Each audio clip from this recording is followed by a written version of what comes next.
वन्देऽहं श्रीगुरु। हरे कृष्णा। सचिनंदन महाराज यहाँ पे और एक एक्सरसाइज समझाते हैं जो जप में मदद करेगा। ये एक्सरसाइज का नाम है becoming aware of the meaning of the मंत्र। जप करते हुए जो भगवान का हरि नाम है, महामंत्र है, उसके अर्थ को जानते हुए जप करना। तो महाराज लिखते हैं मंत्र का एक्चुअली अर्थ है मंत्रायते इति मंत्र। जो शब्दों का बार बार उच्चारण करके मन कंट्रोल में आता है, इसको मंत्र बोलते हैं। पर कभी कभी हमको अनुभव ऐसा होता है कि वही महामंत्र बार बार जप करते रहने से एक मोनोटोनस रूप में मन भटक जाता है, बिकम्स वेरी वेरी मैकेनिकल। तो क्या करें? हम भगवान का हरि नाम कर रहे हैं मन को फोकस करने के लिए, मन को नियंत्रण करने के लिए, पर महामंत्र करते हुए ही मन भटकता है। So what we should do? तो इसके लिए वो टेक्निक देते हैं, ये जो महामंत्र है उसके अर्थ पे मेडिटेट करना। हरि भक्ति विलास में सनातन गोस्वामी लिखते हैं मंत्रार्थ चिंतनम, मंत्र के अर्थ के ऊपर चिंतन करना, contemplating on the meaning of the mantra. और इसलिए महाराज यहाँ पे लिखता है कि शास्त्र पढ़ना भी बहुत इंपॉर्टेंट है, पुस्तक पढ़ना भी बहुत इंपॉर्टेंट है, गीता भागवत, क्योंकि ये पढ़ने से भी हमको भगवान के महामंत्र, ये जो हरिनाम है, उसका महत्व हमको समझ में आएगा। तो पतंजलि के योग मार्ग में पतंजलि भी समझाते हैं माइंड को कंट्रोल करने के लिए ये जो मंत्र है उसके अर्थ पे रिफ्लेक्ट करना, reflecting on the meaning of the mantra. और व्यासदेव कमेंट करते हैं by contemplating the meaning of the mantra the mind becomes one pointed. तो मन को एकांतरित करने के लिए मंत्र के अर्थ पे विचार करना बहुत इंपॉर्टेंट है।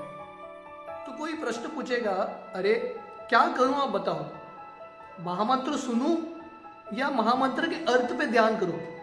दोनों कैसे कर सकते हैं? बहुत सारे भक्तों का ये दुविधा रहता है, paying attention to the sound, भगवान का महामंत्र सुनूं जब करते हुए, या भगवान के अर्थ, महामंत्र के अर्थ पे मेडिटेट करूं, क्या करूं? तो महाराज समझाते हैं ये दोनों ऑपोजिट थिंग्स नहीं है, दोनों एक साथ हो सकता है।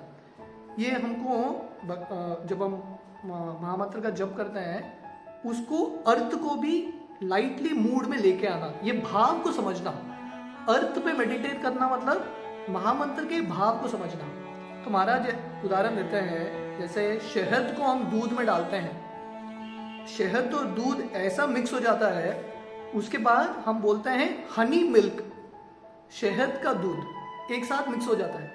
तो वैसे ही महामंत्र के जो अर्थ को पूरे जप में हमको मिक्स कराना है, तो एक साथ हो जाएगा और हमको ऐसा नहीं लगेगा ये दो अलग चीज है, सुनना और अर्थ पे मेडिटेट करना। तो महाराज जैसे पिछले बार उन्होंने एक सिंपल एक्सरसाइज दिया था, इसको इंटरनलाइज करने के लिए जप करने से पहले हम सीधे रूप से बैठ सकते हैं, थोड़ा प्राणायाम कर सकते हैं, हमारी चेतना को हमारे हृदय के स्तर पे महसूस कर सकते हैं, और जब शुरू करने से पहले हम एक सिंपल प्रार्थना बोल सकते हैं, हे राधा हे कृष्ण मुझे आपकी सेवा में लगाइए, O Radha O Krishna please engage me in your service. और महाराज बताते हैं ये मीनिंग बहुत बड़ा है, तो सिंपल कर सकते हैं, राधा कृष्ण प्लीज एक्सेप्ट मी, मुझे स्वीकार करो।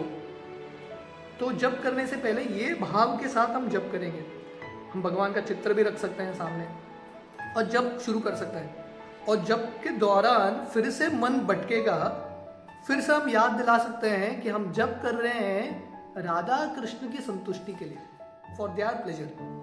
तो ये भाव को हम हमेशा सामने रखेंगे। मीनिंग ऑफ द मंत्र हम कर रहे हैं भगवान की संतुष्टि के लिए, भगवान की कृपा प्राप्त करने के लिए। ये हमारा याचना है, जैसे एक बच्चा माँ के लिए रोता है, वो ये हमारा रोना है। तो ये भाव से करेंगे तो ऑटोमेटिकली मन कंट्रोल में आएगा। महाराज लिखते हैं ये जो महामंत्र है गोलोकेर प्रेम धन हरिनाम संकीर्तन, ये जो भगवान का महामंत्र है, हरे कृष्ण महामंत्र है, ये हमको धन प्रदान करेगा, ट्रेजर चेस्ट जो प्रेम धन है वो प्रदान करेगा। पर इसको ओपन करने के लिए, जैसे एक ट्रेजरी होता है उसको ओपन करने के लिए एक चाबी होता है, वैसे ही ये कृष्ण प्रेम के धन को ओपन करने के लिए चाबी क्या है? Becoming aware of the meaning of the मंत्र। ये मंत्र, ये जो महामंत्र का अर्थ जानते हुए करेंगे, अवेयरनेस, तब ये कृष्ण प्रेम का हमको अनुभूति होगा। हरे कृष्ण।